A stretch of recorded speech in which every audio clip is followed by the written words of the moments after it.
This is one of our engineering classrooms. It's another space that doubles as both a lab and a classroom. You see the computers around where the students work on Fusion 360 and AutoCAD and their 3D design programs. You can also see the classroom space in the middle where they work on designing.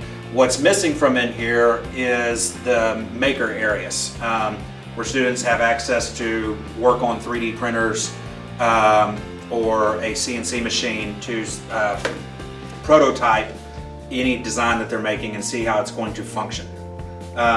This is an area that our kids enjoy coming to. This is one of our more popular classes.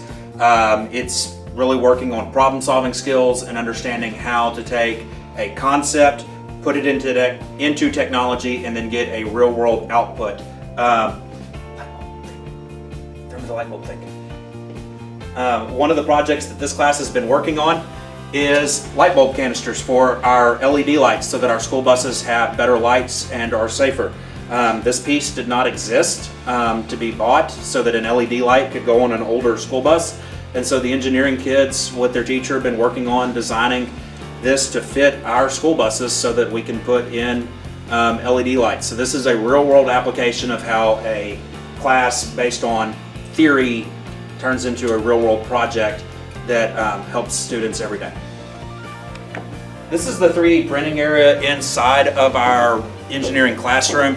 It's really just the countertop behind the teacher's desk, and so students who need to turn in projects to be printed have to bring it to the teacher and then allow him to schedule it on one of these and get it printed.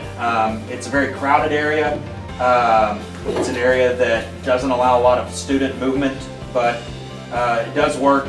We do have multiple printers going, sometimes frequently running all at once as students are turning in projects for test grades, etc. So this is our 3D printing area. All right, we're now standing in another of our lab spaces that is used by engineering students. This is the more hands-on, practical side of engineering. Beside me you see one of the wheelchairs that they were making for one of our students. Behind me you see some of the tools that they're in the middle of using.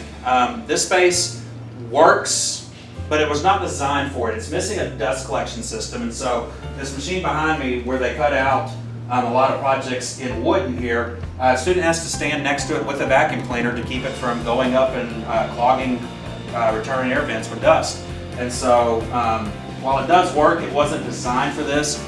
Also, as you can tell by the number of projects going on in here, this space is not really available to other classes. This is supposed to be one of our science labs used by all of our science department, and it has become just an engineering lab.